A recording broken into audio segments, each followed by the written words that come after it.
Hello, welcome to Illinois Stories. I'm Mark McDonald in Monticello at the Monticello Railroad Museum, an absolutely incredible place where more than 60 train cars are on display, some of them one of a kind.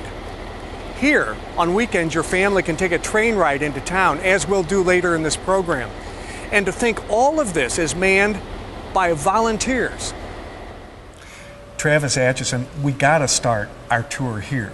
Yeah. In front of this steam engine, because this is not a new acquisition for the museum, but you just finished completely rebuilding it, didn't you? It's been about a 15-year process. It is beautiful. Yeah. A lot of hard work, and we're really proud of it. Yeah.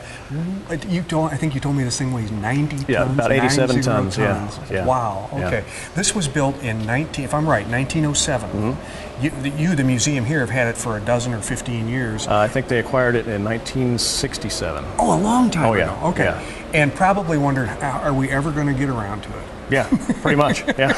And you did. Yeah. In fact, the paint just dried. Mm-hmm. You just had it running yesterday. Yeah. And the National Railroad folks were here, and they gave their blessing. Yeah, right? the Federal Railroad Administration inspector was out. Yeah. So they're good with it, and it's ready to roll. Yeah. Fantastic. Ready for this weekend. Well, listen, I'll tell you what. Why don't you, if you would, let's get around this way, and we'll get a little tour of this thing, and get a look at some of the workings on this. Now, this is it's called it's the 401 because it was the Southern number 401. Southern number 401. It's also distinguished. It says Memphis on it. It came somewhere from the Southern Railroad. Right. Maybe we're not sure exactly which one. It's distinguished. These steam engines are distinguished by. Is it by the number of wheels that they have? And the configuration. Okay. This is a 280. It's got two bogie wheels, they call them. They're not drivers. So there's two wheels here, and then four driving wheels on each side for 8. Okay. And then no wheels underneath the cab. Okay. So that's a 280 configuration. They call it the consolidation. Now, here's something about steam engines that maybe a lot of people don't know. When you look at one of these wheels, it looks like steel, but they're actually tires on there. Would you point tires. That out for us? The wheel itself is from here to the hub, and then out here is an actual steel tire that it has to be heated and expanded to take it off or put it on. And it's a wearable item. And wearable steel. Yeah. So. Now, at the rate that you guys are going to use this, you may never have to change those again. I wouldn't think. Yeah. It's mostly going to be used for special events and stuff like that. Yeah. So. The whole thing, that round part, the whole thing's a big boiler, isn't it? Yep. The entire boiler runs from inside the cab to the nose. That's the boiler. And there did you say there are tubes or coils running in there? Flue pipes, they call them. That's what the heat actually travels through, and then the water is surrounding those tubes to absorb the heat and then transform it into steam for the power. You know what I find amazing? You had the boiler built in St. Louis by a company that specializes. Right. But all of the work is done by you and other volunteers here. Right. How the heck do you know how to do it? We've got guys that have worked on other steam railroads, scenic railways and other historic railways that they've done the work before, so they're just bringing the knowledge back. And they were taught by older guys. And it's incredible. And everybody volunteers their services. Yeah. Oh, yeah. Wow. A lot of historical documents have been, the builder's drawings and everything have all been used in the reconstruction of this. And Okay, now that's where the engineer would sit up there. Right. What's this back part here? This is the tender. This is where the water and fuel oil is stored. 7,200 gallons of water and I believe 1,100 gallons of fuel oil. Wow. And you're burning, that's your fuel now. You're not burning coal, you're burning Right. It's hard to find good quality coal that you need for steam engines these days. So it's just a lot more efficient and maybe not efficient, but it's a lot more convenient to use oil. Yeah. And you don't have the problem of blowing cinders out the stack and setting the fields on fire. Right. So you don't want to make the townspeople mad. Yeah. There aren't many units like this around that are running, are there? This is the only operating steam locomotive in the state of Illinois. No kidding. Yeah. Congratulations. Yeah. It is beautiful. Well, Larry Smith, I asked you to show me if you had any one-of-a-kind items, one train car Yeah. or one train that there's only one of, and you said, yeah, as a matter of fact, we got one or two. Yeah. We're standing in front of the Nautilus, Right. which is out of Chicago. Yep. What's the story here? Well, it belonged to the Shed Aquarium in Chicago, John J. Shed, which is up there on Right on the lakefront. right on the lakefront. Yeah. This was a car that it wasn't originally built to do this, but they had it modified. They left the kitchen and sleeping quarters in this end down to that big door, and then from there on down, it's all types of cypress tanks and metal tanks to haul fish. So And that's what was done. they sent their scientists out around North America, and they would gather up these specimens for the aquarium, and the only way to get them back was to send a train after them. Well, everybody went by train in those days, so why is fish any different? I mean, this was before the jet age, or Yeah. probably up until the big propeller planes, like in the late 50s. That's when this thing got retired and the jet age come in, and then they just fly to Acapulco and be back the same day instead of sending this for probably a month or two out. But that's the way it was done, and this car we've had quite a while, and we're very proud of it because it, like you say, it is one of a kind. Okay, we're just getting ready to roll on board the Illinois Central 8733 with engineer Judy Jenkins. There we go. Starting up. There's a crossing there, so Judy's given fair warning.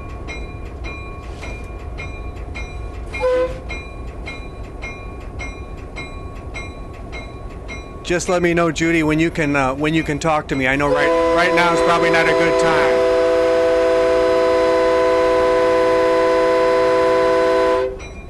Okay, we're going about 3 miles an hour. The brakes are released. Okay, now you're giving it the gas. Right. We're heading from the Monticello Railroad Museum into Monticello, and this is a run that the museum trains do for passengers on kind of a regular basis throughout the year. And Judy, you're a volunteer, but you also happen to have the distinction of having been a working engineer, and you have your license, don't you, in several states? I do. Yeah. And this is really kind of a neat opportunity for you because you don't get to drive all the time. No, I don't get to operate the locomotive very often, other than at Monticello. Yeah. Now, you're probably a little nervous having a camera on you because it's a big load, isn't it? It's not that bad. It's the engine's new to me. Uh-huh. And I want to be sure and keep the speed down a little too. Sure. It looks like we're only going about 5 miles an hour here. Right. Is that the speed is that a speed you like, or would we be going faster than? We normally run about 12 to 14, but we have the business car on back there, so we're trying to be a little bit easier for this little run. Now you live in Decatur. I live in Decatur. Yeah. So I mean, this is a great opportunity because having been an engineer for several years, it's really nice to have an outlet where you can go and sort of keep things brushed up. It really is, and here I'm pulling live people, and on the short line I'm switching factories, pulling gondolas of rock, and they can't really complain. That's right. And you really can't hurt the rock, can you, if anything goes wrong? No, but you can tear up the equipment, so you still have to be careful with the equipment. Sure. This is the Illinois Central 8733, and from my understanding is this was a workhorse in the Illinois Central Railroad throughout the 60s, I guess, wasn't it? Yes, it would have been. And it probably not known for its speed, but these engines could go and go and go. Yes, and really pull. Yeah, really pull. Okay, so what you do is you go down to Monticello, and down there's a Y.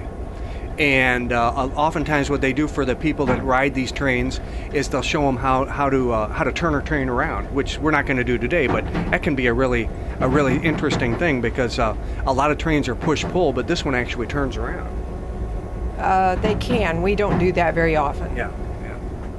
Okay, would you show us, if you would, some of the controls that you're working here? Sure. What we've got, this is my throttle. This is your forward reverse. These are your gauges you watch for your air on your brakes. This is the train brake. Right down in front of you. This red one is the train Right, this brake. is for the train We haven't had itself. to use that yet. And then this is my engine brake, which I'm going to slow this down just a little bit because we're coming up to a bridge. So we want to go a little bit slower across this bridge, partly because this is my first run and I'm pulling some delicate passenger cars. Back to the equipment. This is our bell. We'll flip it on real fast. This horn. I'm not going to toot that because it might cause a little alarm in the back. We heard that. We heard that when we started. So Right. we got what Right. that is. Field generator switch. This is a part of the safety when you shut the engine, pull up to the station to stop. The field generator switch is flipped down so that there's no movement. We have some other things that we do. I really don't like to give out everything because sometimes engines are sitting there, and if somebody knew all the keys, this really, the forward reverser is the key. The engineer is responsible to take that if they leave the engine, but just for safety's sake, I'm not comfortable to tell you the other two pieces. Okay, all right. Now, there aren't many, at least I'm not familiar with many women engineers, train drivers. Are you a rarity? Yes, I'm a rarity or an oddity. I pulled the statistics last year, the government statistics, and there's 58,000 licensed locomotive engineers. 2,000 were women. Well, Dale Jenkins, we're headed back to the Monticello Museum now. But I really wanted to take this trip in the rear car of the train that we were on because this is a new acquisition for the for the museum, and it's called the Wabash Business Car number 6. Number 6. Okay, so every train, every railroad had these fancy business cars for their CEOs, I guess, right? That's Is that correct. what we're riding in? That's what we're riding in is the business car. The CEO could be the president of the railroad, a vice president. It could even be the controller. And they would each major railroad would maintain a fleet of these cars, and it would be assigned to these executives. And of course, the executives, when they went out on inspection tours of the railroad, conduct business online. In the case here being a Wabash, just based in St. Louis, maybe they'll go to Buffalo, New York. Of course, this is their means of transportation, and then this is their office en route. And when they get there, this is their office. So that's the purpose. Right. And their hotel. And their right? hotel, absolutely. As we're going to see, this has great sleeping arrangements on it. It's got bathing, it's got cooking, it's got eating. They can do everything on this car. Everything. Yeah, everything they need for a business trip. And as you can see, they've got seating here for the big wigs. Right, and then what this is, maybe during the inspection, you'll have the executive on one side of the car. On the other side, you'll have the local officials, the superintendent of the division, people like this. And of course, they're looking out the back windows, inspecting their railroad. And of course, they're traveling down the railroad. On the Wabash, it's probably a good case, maybe 60, 70, maybe even 80 miles an hour. But they're sitting looking out, watching their railroad unfold as they go on by. They didn't cut any corners here. As you can see, this gorgeous mahogany woodwork is throughout the whole car. And it's really first class. Absolutely, and this is the way it was. This car was built in 1911 by the American Car and Foundry at St. Charles, Missouri. And as you said, the appointments are the finest you can find.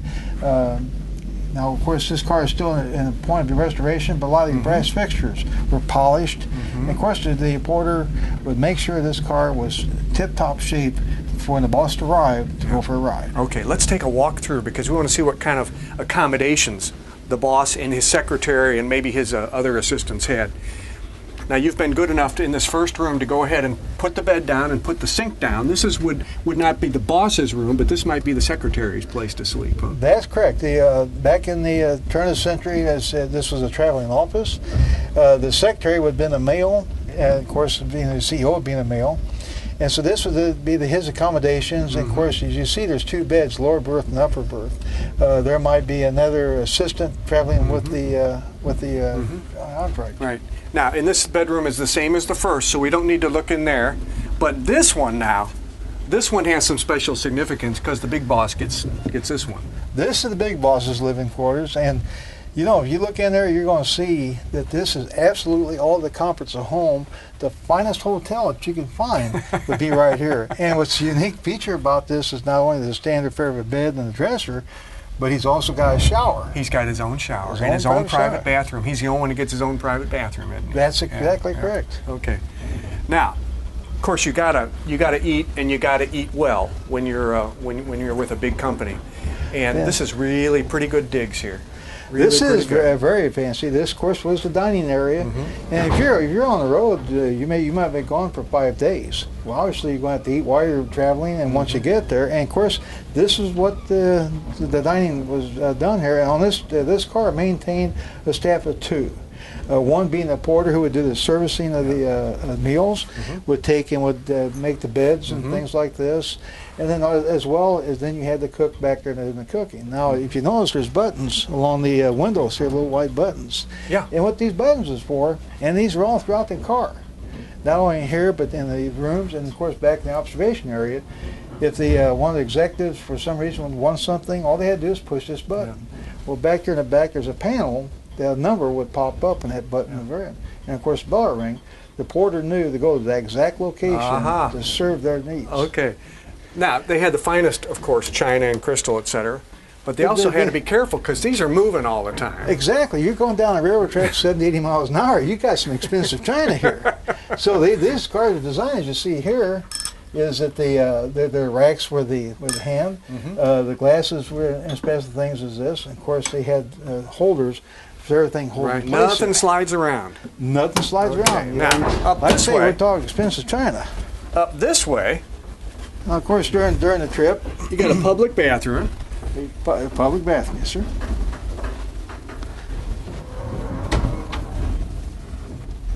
And Dale, you mentioned, of course, the porter, and that would be where he works. The porter would serve the meals from this tray, but this is also their living quarters. The porter and the cook. Porter and the cook. Yeah. So as you can see, that they have an upper and a lower berth, for that they would rest during the evening, and then, of course, working.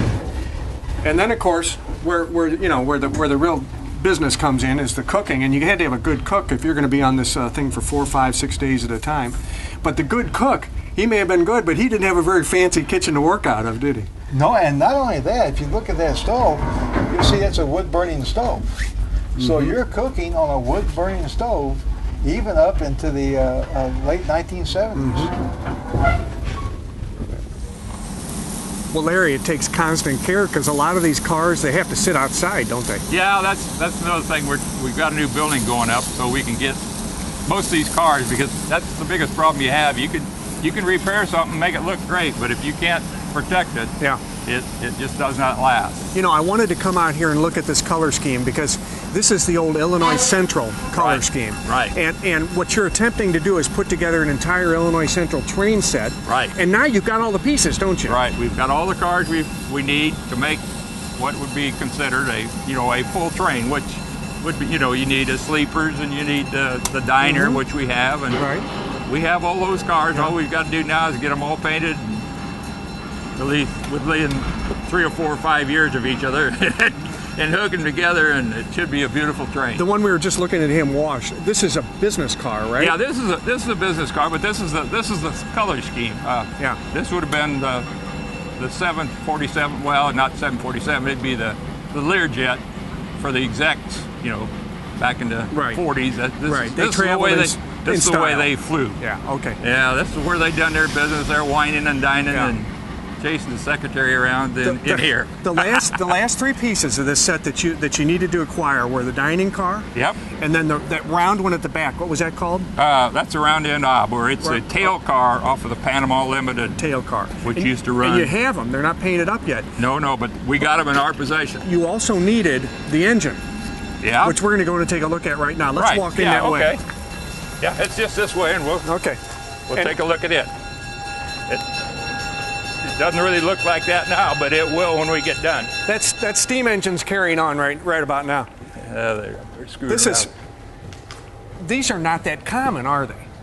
What's this called? This is called an E unit. An E unit. What does the E stand for? Well, the E actually stands for 1,800 horse. The people that are in the know, you just say E, they know that's a passenger engine. Because that's basically what they were built for passenger trains.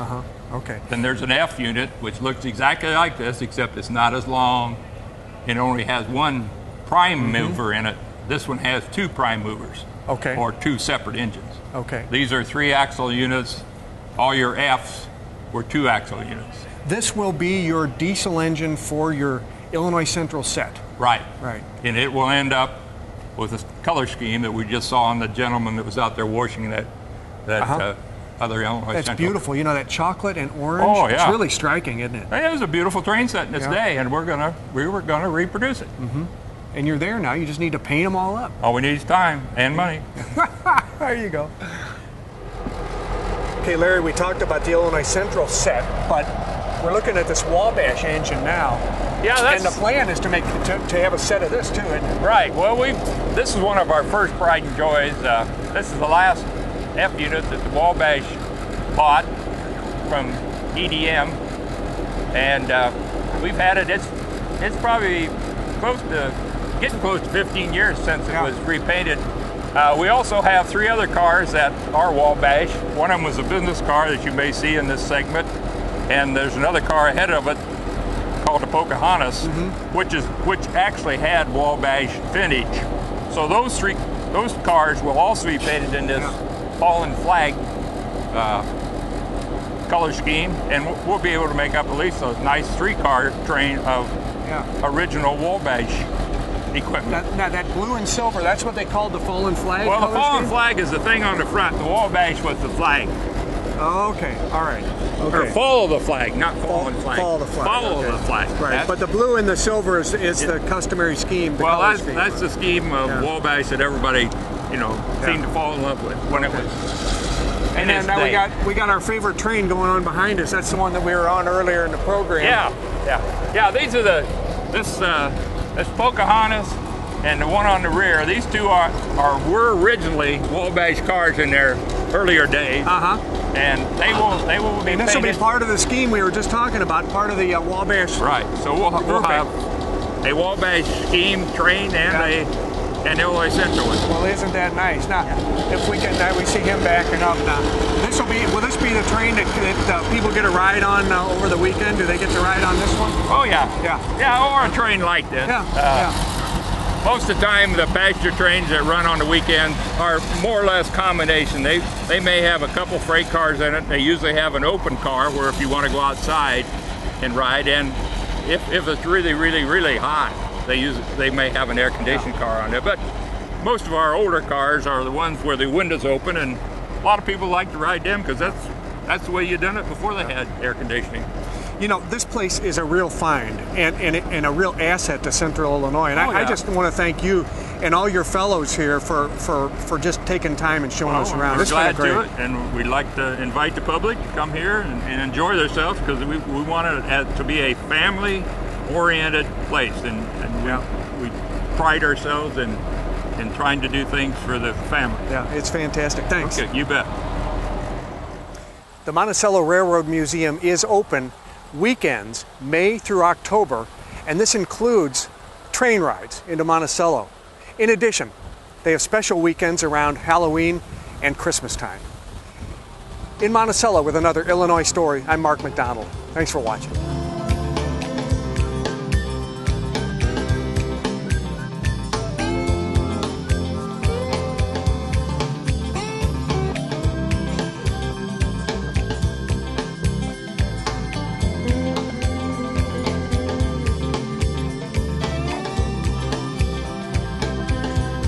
For a DVD copy of this episode of Illinois Stories, send $19.95 to Network Knowledge, P.O. Box 6248, Springfield, Illinois 62708.